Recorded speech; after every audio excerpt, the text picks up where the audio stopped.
저와 함께 나누실 하나님의 말씀은 로마서 1장 8절부터 17절까지의 말씀입니다. 신약성경 로마서 1장 8절부터 17절까지 말씀, 우리 한 절씩 교독합니다. 먼저 내가 예수 그리스도로 말미암아 너희 모든 사람에 관하여 내 하나님께 감사함은 너희 믿음이 온 세상에 전파됨이로다.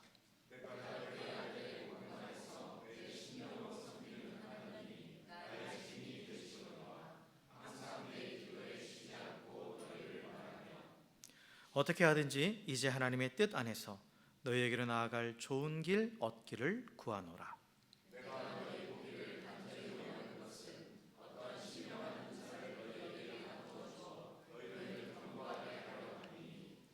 이는 곧 내가 너희 가운데서 너희와 나의 믿음으로 말미암아 피차 안위함을 얻으려 함이라.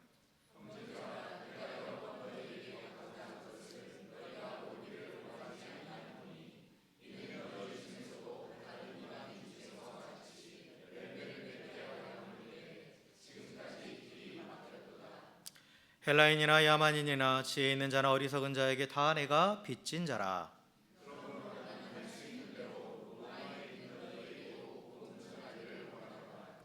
내가 복음을 부끄러워하지 아니하노니 이 복음은 모든 믿는 자에게 구원을 주시는 하나님의 능력이 됨이라. 먼저는 유대인에게요 그리고 헬라인에게로다.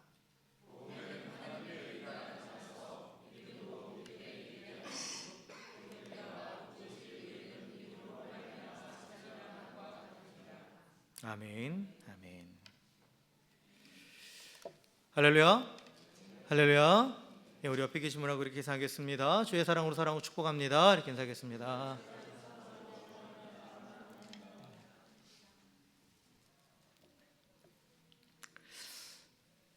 예, 완연한 봄이 되었습니다. 그래서 봄바람 살랑살랑 불고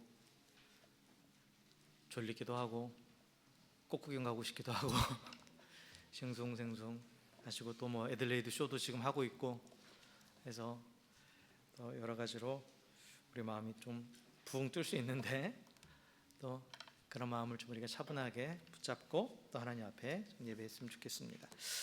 자, 우리가 읽은 이 로마서 말씀은 사도 바울이 쓴 편지죠. 로마에 있는 교회, 그 성도들을 향해서 쓴 편지가 바로 이 로마서입니다. 자, 그런데 로마 교회는 좀 특별한 교회예요. 왜냐하면 신약에 보면 이제 바울이 여러 편지들을 쓰잖아요. 그래서 이제 고린도 교회에 있는 성도들에게 쓰는 편지, 이제 고린도 전후서, 뭐 갈라디아서, 또 뭐 이런 여러 교회들에게 쓰는데 대부분은 바울이 전도 여행을 하면서 세웠던 교회들이에요. 그래서 본인이 세우고 또 그 교회를 돌보기 위해서 이 편지들을 썼는데 로마 교회는 사실 바울에 의해서 세워진 교회가 아닙니다. 사실 바울은 이때 당시 로마에 가보지도 않았어요. 그리고 또 특별히 어떤 사도나 어떤 이름 있는 그러한 사람들에 의해서 세워진 교회가 아닙니다. 그래서 누가 처음 이 로마 교회를 시작했는지는 아무도 몰라요. 그런데 이제 우리가 추측하기로는 사도행전 2장에 보면 이제 그 오순절에 마가의 다락방에 성령 강림 사건이 일어나잖아요. 그 성령 충만함 받은 이 베드로의 설교를 들은 3,000명이 회개하고 그때부터 이제 예루살렘 교회가 시작되죠. 그리고 또 베드로와 요한이 성전에서 또한 설교했을 때 또 5,000명이 돌아오고 하는 놀라운 부흥의 역사가 일어났는데 이때 이제 이 오순절이라는 게 유대인의 명절이란 말이에요. 그래서 유대인의 3대 절기 중에 하나인데 모든 유대인들은 이 3대 절기 중에 한 번은 예루살렘에 모여야 돼요. 그들이 어디 있든 간에. 그래서 이 오순절에도 그 각지 흩어져 있던 많은 유대인들이 모였던 거죠. 그 중에서 아마 로마에서 온 사람들도 있었을 것이라고 추측을 합니다. 그래서 이때 이제 복음을 듣고 회심한 그리고 또 교회를 경험한 사람들이 다시 자신의 살던 곳으로 돌아가서 로마로 돌아가서 복음을 전하면서 시작된 것이 바로 로마 교회일 것이다 라고 우리는 그렇게 추측을 합니다. 그래서 바울이 오늘 이 로마 교회에 대해서 평가를 하면서 이제 로마 교회에 대해서 얘기를 하면서도 뭘 얘기하냐면 그들의 믿음을 높이 평가하고 있어요. 8절에 보면 너희 믿음이 모든 사람에게 전파됐다. 온 세상에 전파됐다. 라고 그렇게 말하죠. 그러면서 하나님께 감사하고 있어요. 그러니까 그 저변에는 뭐냐? 명확한 어떤 지도자도 없고 어떤 사도들의 도움 없이 교회가 든든히 서 있다라는 거죠. 그래서 그러한 모습이 다른 성도들에게, 다른 교회에 또한 큰 도전이 되고 또 격려가 되었다라는 거예요. 그러면서 바울은 나는 그래서 이 로마 교회 여러분들, 또 로마 교회 성도 여러분들을 항상 기억하면서 하나님께 기도하고 있다라고 그렇게 고백합니다. 그리고 나서 또 뭘 얘기하냐면 이제 하나님의 뜻이 있으면 로마에 가기 원한다. 로마에 가기 원한다라고 그렇게 얘기하죠. 그러면서 그가 이 로마에 가서 이 로마 교회 성도들과 교제하기를 원하는데 그 목적에 대해서 두 가지를 얘기하죠. 11절에 보면 내가 너희 보기를 간절히 원하는 것은 어떤 신령한 은사를 너에게 나눠줘 너희를 견고하게 하려 함이니라고 말하죠. 바울이 로마 교회를 방문해서 그들과 교제하고 싶은 이유가 뭐냐? 첫 번째는 어떤 신령한 은사를 나눠줘서 그들을 견고하게 하겠다라는 거예요. 근데 신령한 은사를 나눠주겠다라고 했을 때 여기서 말하는 이 신령한 은사는 우리가 고린도전서 12장에 나오는 그런 성령의 은사는 좀 다른 개념으로 보셔야 돼요. 은사라는 것 자체가 하나님의 선물입니다. 하나님의 은혜예요. 하나님의 은혜고 신령하다라는 것은 신적인 것, 하나님으로부터 오는 거예요.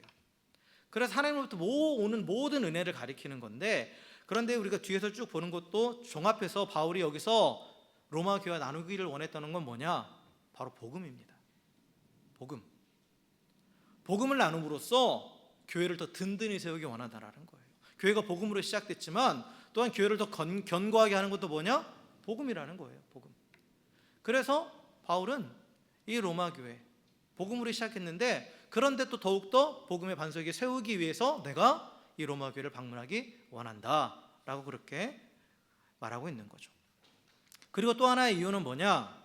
12절에 보면 이는 곧 내가 너희 가운데서 너희와 나의 믿음으로 말미암아 피차 안위함을 얻기 원한다라고 돼 있죠. 피차 안위함을 얻는다는 건 서로 위로받고 서로 격려받는다라는 거예요. 뭘 통해서? 믿음의 교제를 통해서. 믿음의 교제를 통해서 그래서 서로에게 격려가 되고 위로가 되는 그러한 교제를 하고 싶어서 이 로마 교회를 방문하기 원한다라는 거죠. 그래서 이 신앙의 공동체는 이 믿음의 교제가 있을 때 서로 위로하고 세워주는 겁니다. 그래서 교회 안에서 이 성도의 교제가 되게 중요한 거예요. 교회라는 공동체가 필요한 이유, 그리고 그 안에서 교제가 필요한 이유는 뭐냐? 그것은 이 믿음의 고백과 또 함께 복음의 은혜를 나누는 가운데에 하나님의 은혜가 더욱더 풍성해지는 것이고 그로 인해 서로 위로받고 서로 격려하는 그러한 일들이 일어나서 그로 인해서 또한 교회가 더욱더 든든히 서가는 거예요. 그래서 바울이 이 교제의 목적이 무엇인지에서 분명히 밝히고 있죠. 그러면서 왜 이런 교제를 하기 원하느냐, 왜 이렇게 로마 교회를 가기 원하느냐 했을 때 이런 목적이 있는데 그런데 그 근본적인 또한 동기는 뭐냐면 내가 복음의 빚진 자다. 내가 복음의 빚진 자로서 그 복음으로써 구원받은 그 하나님의 은혜를 경험한 자로서 마땅히 나는 복음을 전함으로 또 성도들을 든든히 세워야 되는 사람이고 그리고 또한 믿음의 교제를 통해서 또 위로받고 격려함으로써 믿음의 공동체를 든든히 세우는 것은 당연하다라는 거예요. 그래서 복음의 빚진 자, 즉 하나님의 구원의 은혜를 경험한 자는 마땅히 나 혼자만 신앙생활을 하는 게 아니에요. 내가 경험한 복음을 나누고 그리고 또한 서로 격려하고 위로하면서 함께 세워져 가야 되는 겁니다. 이게 복음의 빚진 자로서 또한 내게 놀라운 은혜를 베푸신 하나님의 은혜에 감사하며 그 빚을 갚는 삶이 그런 거예요. 하나님께만 뭐를 하는 게 복음을 빚진 자가 빚을 갚는 게 아니에요. 주변을 돌아보면서 믿음의 공동체를 든든히 세워가는 것이 그게 당연히 믿음의 복음의 빚진 자로서 마땅히 해야 될 바를 하는 것이죠. 그래서 이제 뒤이어지는 얘기를 보면 이제 바울이 이 나누고자 했던 신령한 은사가 복음이라는 것이 분명히 드러나죠. 복음에 대해서 얘기하잖아요. 계속해서. 그렇죠. 16절부터 17절. 이 16절부터 17절까지가 이 로마서 전체에 보면 핵심이라고 말할 수 있어요. 핵심 구절입니다. 그리고 복음의 핵심입니다. 그래서 이 바울은 이 로마서 전체가 복음을 이야기하는데 자신이 전하고자 하는 복음이 무엇인지 분명히 밝혀요. 그래서 16절에 보면 내가 복음을 부끄러워하지 아니하노니 이 복음은 모든 믿는 자에게 구원을 주시는 하나님의 능력이 됨이라 라고 선포합니다. 그래서 나는 이 복음을 로마 교회 너희하고도 나누고 싶다. 기회가 되면 방문해서도 나누고 싶고, 그러나 지금은 어쨌든 멀리 떨어져 있으니까 이 서신을 통해서 내가 깨달은 그 복음의 의미를 너희와 나누겠다라고 하면서 이 복음을 소개하고 있어요. 그래서 로마서 전체는 복음을 소개하는 내용이에요.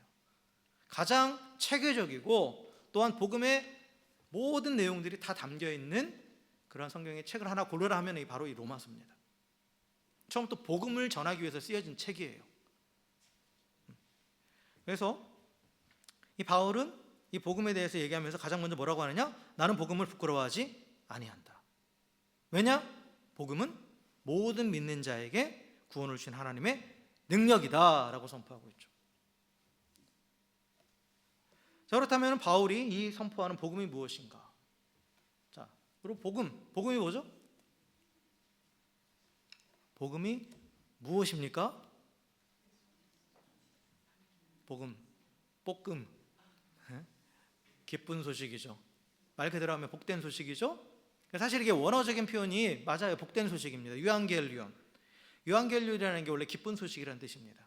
그런데 당시 이 유앙겔리온은 어느 때 썼냐면 이 나라의 경사가 일어났을 때, 쉽게 말하면 당시 로마 제국이잖아요. 그러면 이 로마 제국에 나라의 경사가 일어나는 가장 큰 경사는 뭐냐면 후계자가 세워지는 거예요. 왕권이 계속 유지되는 거니까. 그래야만이 나라가 안정을 찾고 그 안에서 또 백성들 평안을 누릴 수 있기 때문에, 그래서 뭐 후계자가 세워졌다든지 뭐 왕자가 태어났다든지 하는 그런 이 나라의 가장 기쁜 소식을 전할 때 썼던 것이 유앙겔리온이라고 하는 거예요. 유앙겔리온. 그래서 이 복음은 기쁜 소식입니다. 기쁜 소식. 그런데 이 성경에서 말하는 이 복음은 단순히 한 제국 또 어느 소수의 사람만이 기쁜 게 아니라 모든 사람에게 기쁜 소식, 온 인류에게 기쁜 소식이 바로 복음입니다. 그럼 이 복음의 내용은 뭡니까? 예수님께서 이 땅에 오셔서 우리의 모든 죄를 짊어지고 십자가에 죽으셨기 때문에 우리의 과거와 현재와 미래의 모든 죄값이 다 지불되었고, 그래서 이에 대한 확증으로 3일 만에 다시 살아나셨다. 그래서 그것을 믿는 자는 누구나 멸망치 않고 영생을 얻는다. 이게 바로 복음이죠. 복음이에요. 그래서 복음의 핵심은 십자가에 달려 죽으시고 부활하신 예수 그리스도입니다. 그런데 사실 이 십자가라는 것은 원래 당시 사회에서는 부끄러움과 수치의 상징이고 고통의 상징입니다. 그러니까 로마 제국에 있어서 십자가는 가장 잔혹한 형벌을 내리는 형틀이었죠. 사람을 매달아 놓고 말려 죽이는 거니까 벌거벗은 채로 서서히 말라 죽게 하는 거죠. 단번에 죽이는 게 아니죠. 가장 괴로운 형벌이에요. 그러니까 이 십자가형은 아무에게나 하지 않아요. 반역자나 이런 아주 가장 큰 범죄한 자에게만 내려지는 형벌입니다. 그러니까 십자가는 수치의 상징이죠. 수치스러운 거죠. 또 벌거벗긴 채로도 매달리기도 하니까 누구나 다 피하고 싶은 거예요. 그리고 또한 율법에 의하면, 율법에도 그 얘기가 있어요. 나무에 달린 자마다 저주받은 자다라는 표현이 나와요. 나무에 달린 자마다 저주받은 자다. 그래서 율법에도 보면 사람을 나무에 매달아 놓고 해지기 전까지 그날을 넘기면 안 돼요. 그 전에 내려야 돼요. 그래서 이건 종교적으로 봐도 정치적으로 봐도 이 십자가라는 것은 사실 좋은 의미가 아닙니다. 수치스러운 거예요. 부끄러운 거고 고통과 괴로움의 상징이에요. 그런데 바울은 이 십자가를 부끄러워하지 않는다는 거예요. 왜냐? 이 복음의 핵심인 십자가가 모든 믿는 자에게 구원을 주시는 하나님의 능력이 되기 때문이라는 거죠. 어떻게 보면 무능의 상징이고 수치의 상징인 십자가가 오히려 역설적이게도 하나님은 그걸 사용하셔서 영광의 상징으로 또 능력으로 사용하신다라는 거예요. 그래서 십자가는, 즉 복음은 모든 믿는 자에게 구원을 주신 하나님의 능력이라고 말합니다. 그래서 구원이 뭡니까? 구원. 여러분 구원 받으셨죠? 구원 받으셨죠? 구원이 뭐죠? 10원 빼기 1원입니까? 좀 썰렁한 개그라도 해야 이제 아재 개그네. 죄송합니다. 자, 어쨌든 간에 구원이라는 것은 뭐냐? 죄와 사망, 심판으로부터 해방되는 거죠. 그래서 하나님이 주시는 전인격적인 회복이고, 그리고 나아가 다시 태어나는 겁니다. 그래서 죄로 인해서 죽을 수밖에 없는, 이미 죽어 있고 또 영원한 멸망을 향해서 가고 있는 죄와 사망의 권세 아래서, 그래서 절망밖에 없는 그러한 인간이 하나님의 사랑으로 인해서 생명을 얻고 다시 태어나는 것, 그리고 또한 영원한 소망 가운데 살아가는 것, 이게 바로 구원이죠. 그래서 구원의 결과 우리는 어떻게 됩니까? 하나님과 단절됐던 우리들이 하나님의 자녀로 회복되는 거죠. 하나님을 아버지라 부를 수 있게 되었고, 또 하나님의 자녀로서 하나님부터 오는 모든 풍성한 은혜를 누릴 수 있게 되었어요. 이게 바로 언약의 회복입니다. 언약이 회복되었어요. 그래서 하나님과의 사랑의 관계 안에서 살아가면서 이 땅에서도 그 장차 영원한 하나님의 나라에 들어가는 영생을 누리게 되는 거죠. 이게 바로 구원이에요. 뭐로부터 비롯됩니까? 복음으로부터. 그래서 그 복음을, 예수 그리스도의 십자가에 죽으신 것, 부활하심을 믿기만 하면 누구든지 새로 태어나서, 그래서 하나님의 자녀로서 기쁨과 평강을 누리며 또 영생을 살아가게 되는 것, 이게 바로 구원입니다. 그래서 복음은 모든 믿는 자에게 이런 구원의 은혜를 누리게 하는 하나님의 능력이라고 말하는 거예요. 능력이라고 했을 때 이 능력의 원어는 뭐냐면 두나미스입니다. 두나미스는 뭐의 원이냐면 다이너마이트의 원이에요. 다이너마이트가 폭발적인 힘을 갖고 있잖아요. 그런 힘이 살짝 세다, 이게 아니라 폭발적이고 초월적인 힘을 나타낼 때 쓰는 표현이 두나미스예요. 그래서 이것은 초자연적인 힘을 나타냅니다. 그래서 개인의 삶을 변화시키고 사회를 변화시키는, 세상을 이끌어가는 초자연적인 힘을 가리킬 때 이 두나미스라는 표현을 썼어요. 그래서 복음은 뭐냐? 생명을 주고 또한 변화시키는 그런 초자연적인 하나님의 힘이라는 거예요. 하나님의 능력이라는 거죠. 그래서 복음의 능력으로 인해서 우리는 하나님과 새로운 언약을 맺은 언약 백성이 되었습니다. 그래서 영원한 죽음에 예정되어 있었던 죄와 사망의 권세 아래서는 영원한 죽음에 예정되어 있고, 그리고 그 안에서 절망 가운데 있었는데 이 복음으로 인해서, 복음 안에 있는 이 초월적인 능력으로 인해서 우리는 어떻게 됐습니까? 영원한 생명의 주님이신 하나님의 나라로 옮겨진 것이죠. 그래서 하나님을 아버지라 부르면서 그 안에서 참된 안식과 기쁨을 누리고, 또한 영원한 하나님의 나라를 향한 산 소망, 살아있는 소망, 헛된 소망이 아니라 살아있는 소망을 가지고 살아가는 존재가 되었습니다. 원래 죄 가운데 있던 인간은 그 타임테이블을 보면, 그 타임라인을 보면 지나간 모든 과거에 대해서는 후회와 원망밖에 남지 않아요. 그리고 현재에 대해서는 뭡니까? 불안함과 두려움 가운데 있죠. 그 다가올 미래에 대해서는 뭐예요? 절망밖에 없어요. 그랬던 인생이 이 복음의 능력으로 어떻게 바뀌었습니까? 지나간 과거에 대해서는 감사하게 되는 거죠. 또한 현재에는 하나님의 능하신 손에서 모든 불안과 두려움이 사라지고 평안함을 누리게 되는 거고, 또한 미래에는 그 영원한 하나님의 나라에 대한 소망이 생겼죠. 그래서 한 인간의 삶 자체가 완전히 바뀌는 거예요. 과거와 현재와 미래가 완전히 뒤바뀐 사건이 바로 구원입니다. 이게 복음이 우리에게 준, 복음으로 인해서 일어난 놀라운 사건이에요. 이게 복음의 능력입니다. 기적이죠, 기적. 여러분, 우리가 예수 믿고 살아가면서 어떤 사람들은 또 어떤 나의 삶 가운데 왜 기적이 나타나지 않을까라고 생각하는데, 구원 받았다는 것 자체가 기적이에요.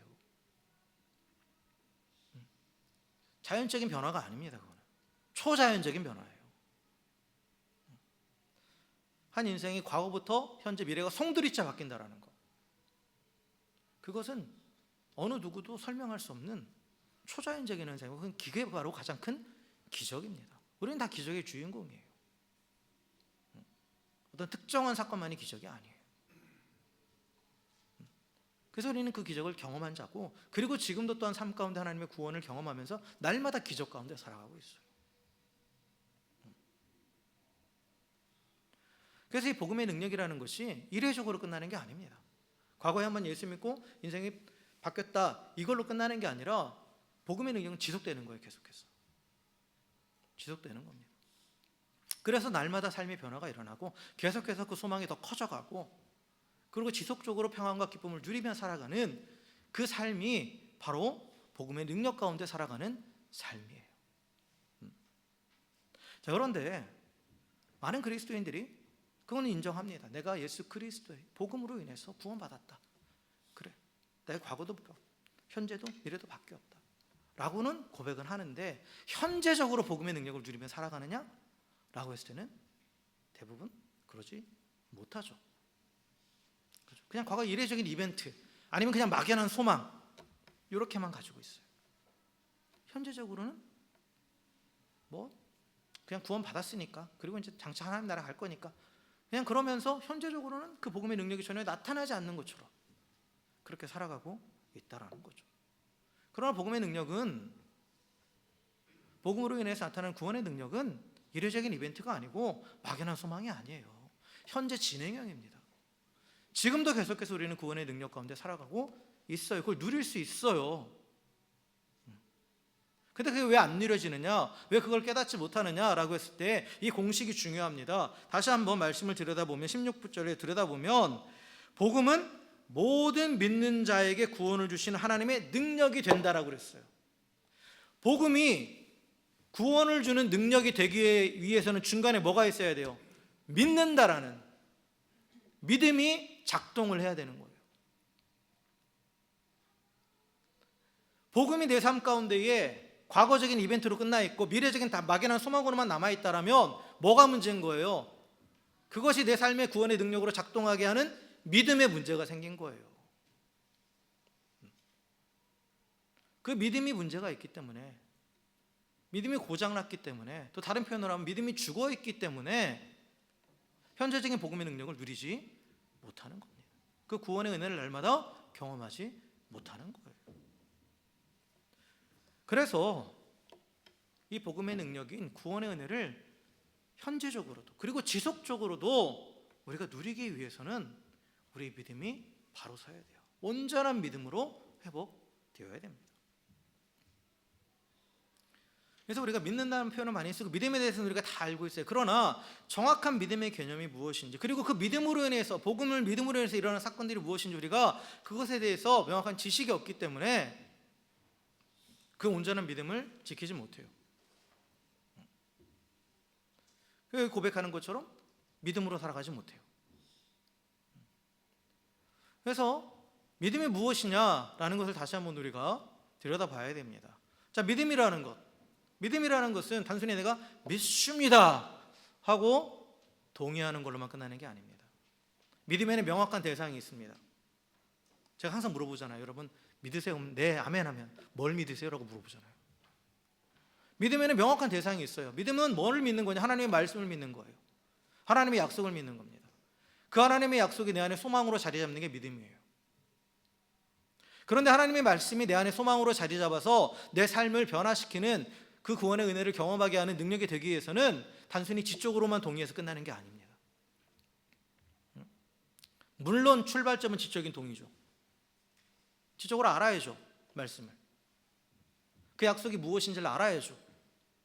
그런데 지적으로 아는 걸로만 끝나는 게 아니라 그 다음에 뭐가 되느냐, 내 감정과 또한 내 마음을 다해서 그 약속에 대한, 말씀에 대한 확신을 해야 되는 거예요. 그걸 붙잡아야 되는 거예요. 그래서 지적인 동의에 이어서 감정적인 확신, 그 말씀을 붙잡는 확신이 있어야 돼요. 그리고 나아가서 전적으로 신뢰하고 의뢰하는 의지적인 결단이 있어야 됩니다. 이것은 결국은 행동으로 드러나는 거예요. 내가 무언가를 전적으로 믿고 신뢰하면 그에 따라서 나의 삶은 바뀌어요. 즉 그 말씀을 내 삶으로 살려고 해요. 이게 바로 순종이죠.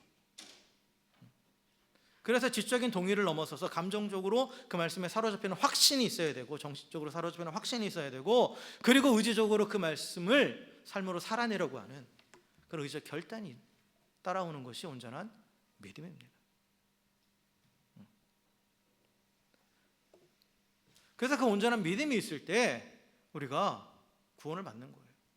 그래서 복음을 믿는 것도 마찬가지예요. 복음이 제시하는 내용이 뭡니까? 우린 죄인이다. 그리고 이 죄는 오직 하나님의 보내신 예수 그리스도의 그 십자가로만 해결될 수 있다. 이걸 동의하는 거예요. 그렇죠? 그리고 그냥 지적으로 알고 넘어가는 게 아니라 그게 뭐예요? 이 복음이 내 마음을 완전히 사로잡는 거죠. 거기 열중해야죠. 그리고 나서 이제 내 삶을, 내 모든 것을 이 복음에 맡겨야죠. 그랬을 때 복음이 믿음을 만나서 구원의 은혜로 나타나게 되는 겁니다. 그 복음의 능력이 믿음을 통해서 나타나는 거예요. 근데 그러한 믿음을 통해서 우리는 죄에서 해방되고 하나님과 관계가 회복된 겁니다. 이건 아마 대부분 많이 경험하셨을 거예요. 그런데 계속해서 이제 그 구원의 은혜를 지속하기 위해서도 또한 복음을 계속해서 믿어야 된다는 거예요. 자, 그런데 여기서 우리가 복음으로 인해서 하나님의 관계가 회복됐다고 그랬잖아요. 그 하나님의 관계 회복은 뭐라고 했습니까? 언약의 회복이라고 그랬어요. 언약의 회복이라는 것은 나는 하나님을 아버지라 부르고 하나님은 나를 자녀라고 삼아주시는 그 언약 관계가 회복됐다는 겁니다. 그렇죠? 그리고 언약에 대해서 말씀할 때 언약과 계약의 가장 큰 차이점은 언약은 서로를 향한 헌신의 다짐이라고 그랬어요. 그래서 하나님은 아버지로서 나에게 헌신하는 거예요. 나는 자녀로서 하나님께 헌신합니다. 이게 바로 언약 관계예요. 그래서 하나님께서 나의 아버지로서 나에게 헌신하실 때 어떻게 헌신하십니까? 은혜를 베푸심으로 헌신하고 계시죠. 그에 대한 우리의 반응은 뭐가 돼야 돼요? 순종함으로 하나님께 헌신하는 겁니다. 그래서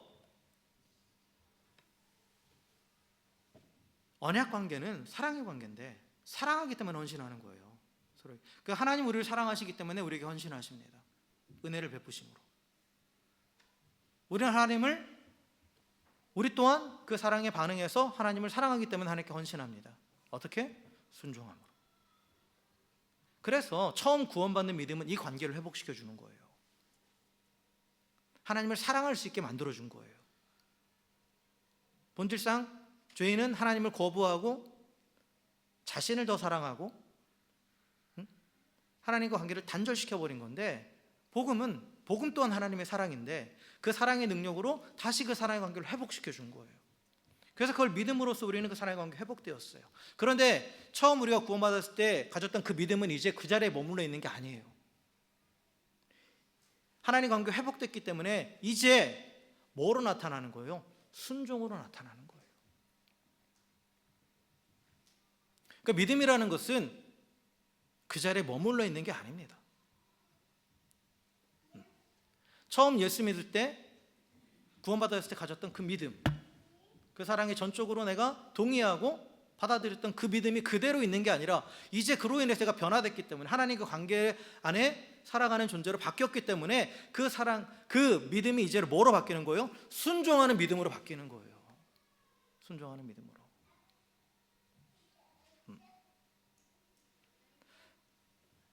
그래서 구원에 이르는 믿음은 결국은 뭐로 연결되느냐? 순종하는 믿음으로 연결되는 거예요. 그래서 17절에 보면 의인은 오직 믿음으로 말미암아 살리라 하면서 위에 믿음으로 믿음에 이르게 한다라고 나오죠. 첫 번째 믿음은 구원받는 믿음이에요. 그건 하나님의 사랑에 대해서 일방적으로 받아들인 믿음이에요.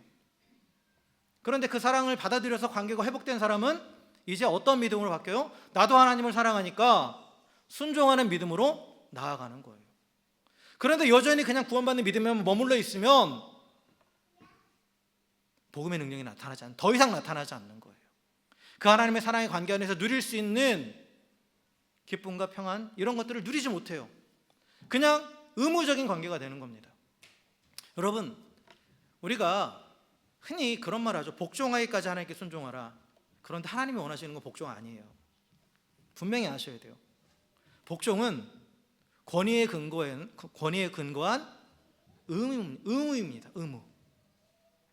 그렇죠? 내 마음이 가지 않아도 하는 거예요. 그런데 하나님이 원하시는 건 순종입니다. 순종은 사랑에 근거한 헌신이에요. 사랑하기 때문에 하는 거예요. 그래서 하나님 우리에게 복종하라고 말씀하지 않으셨어요. 순종하라고 말씀하십니다.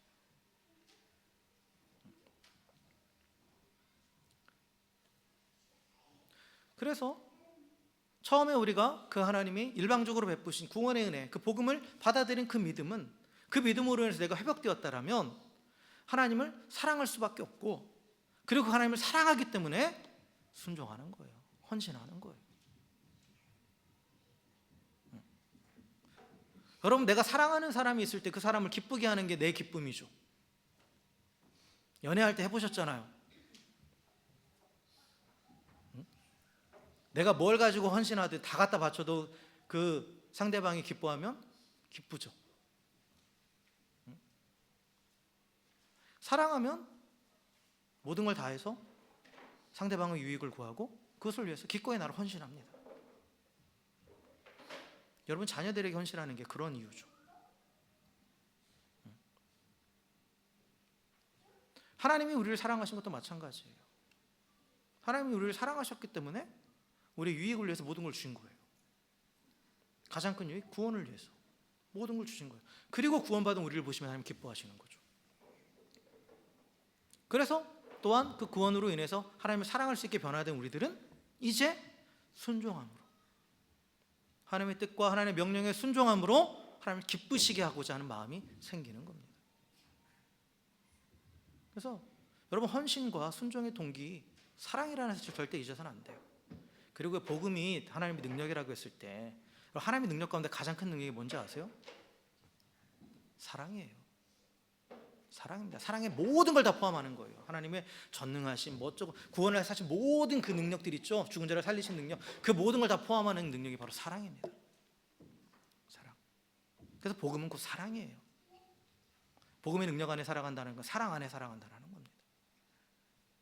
그래서 그 하나님의 사랑을 깨닫고 나도 하나님을 사랑하고, 그럼으로써 그런 사랑의 관계 안에 있을 때, 그때 날마다 하나님이 내 삶 가운데서 또한 구원하시는, 즉 나의 삶을 유익하게 하시고 또 하나님의 영광을 나타내신 그 놀라운 능력들이 계속해서 경험되는 거예요. 그런데 이 순종하는 믿음으로 나아가지 못하니까, 여전히 하나님과 관계에서 그냥 구원받는 믿음 안에만 머물러 있으니까, 그러니까 이 머물러 있는 믿음, 정체되어 있는 믿음, 한편으로는 극단적으로 표현해서 죽어있는 믿음이기 때문에 더 이상 복음의 능력이, 그 하나님의 사랑 안에서 그 사랑을 누리지 못하는 거예요.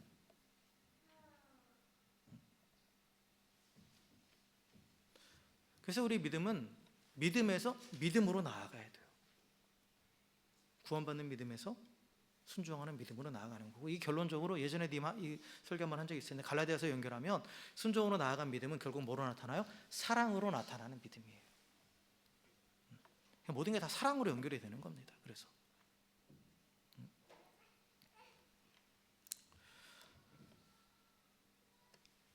그래서 이 순종, 하나님을 사랑하기 때문에 기꺼이 우리는 순종하는 그런 하나님의 자녀로서 살아가는 건데, 순종한다는 건 하나님의 뜻과 명령을 따른다라는 거잖아요. 그런데 또 하나님 우리에게 말씀하시는 그 하나님의 뜻은 뭐냐?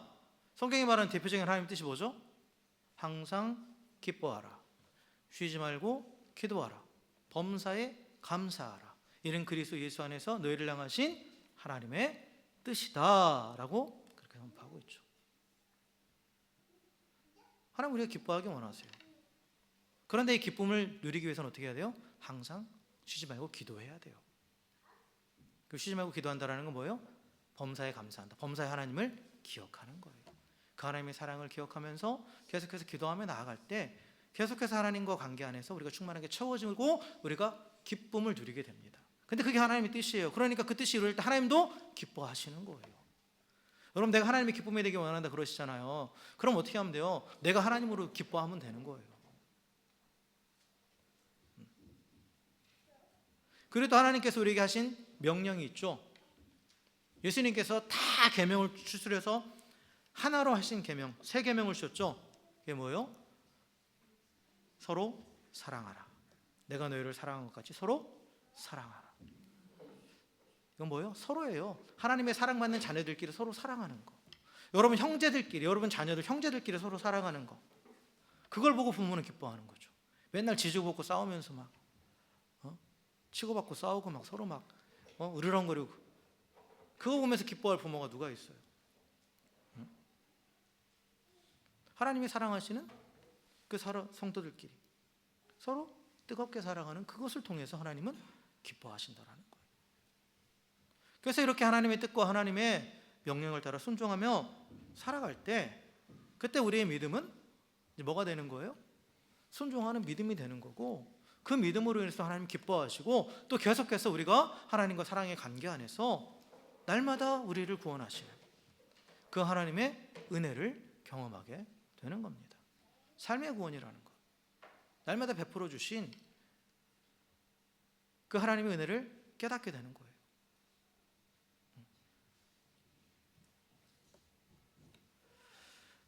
그래서 이 복음에 우리가 온전한 믿음으로 반응할 때 복음은 구원을 주신 하나님의 능력이 되는데, 복음을 믿음으로 구원받은 사람은 의인으로서 하나님을 사랑하고 순종합니다. 그래서 모든 의지를 동원해서 순종하는 믿음으로 살아가는 거예요. 그게 바로 의인은 믿음으로 산다라는 말의 의미입니다. 그래서 그러한 믿음을, 순종하는 믿음을 가지고 살아갈 때 날마다 구원하시는 하나님의 은혜로 세상을 이기게 되는 거예요. 세상이 알 수 없는 평안을 누리게 되는 것이고, 그래서 그 평안이 있기 때문에 세상을 이기게 되는 겁니다.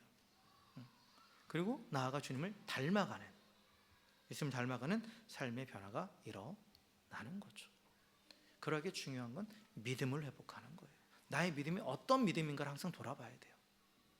과연 예수 그리스도를 구주로 고백하고, 아마 여기 계신 분들은 다 그거는 동일할 거예요. 예수 그리스도를 구주로 고백하는 믿음은 다 동일하게 갖고 계실 거예요. 근데 거기에 머물러 있는지, 아니면 그 믿음의 결과로 하나님과 관계가 회복됐기 때문에 이제 적극적으로 하나님을 사랑하는 데 나아가서 순종하는 믿음으로 살아가고 있는지, 우리는 그걸 점검해야 됩니다. 하나님의 은혜가 누려지지 않는다고요? 하나님의 은혜를 베푸시지 않아서가 아닙니다. 나의 믿음이 머물러 있기 때문에 그런 거예요.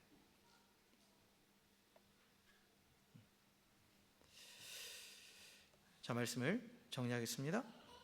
그래서 믿음과 또 하나님의 구원의 능력의 복음은 서로 밀접하게 연결이 되어 있어요. 우리는 믿음을 통해서 하나님의 구원의 능력, 복음을 경험하게 되고, 그리고 이 복음은 또한 믿음의 대상이자 구원의 동력이 되시는 하나님의 능력입니다.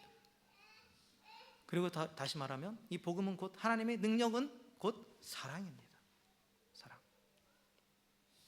그래서 우리는 복음의 능력으로 사랑이신 하나님 안에 거하게 되었고, 또 그래서 사랑할 수 있게 되었고, 그래서 하나님과 사랑의 관계를 유지할 수 있게 되는 거죠. 그래서 믿음으로 살아가는 모든 삶도 우리는 계속해서 이 복음의 능력이 필요해요. 사랑.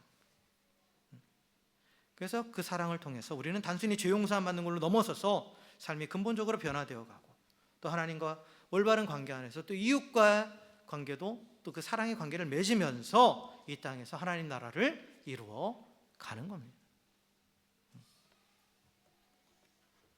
사랑하는 성도 여러분, 우리는 하나님의 전적인 희생, 우리를 향한 그 선신의 그러한 종합되어 있는 집약체인 이 복음을 믿음으로써 구원받고 또 하나님과 새로운 언약을 맺은 언약 백성이 되었습니다.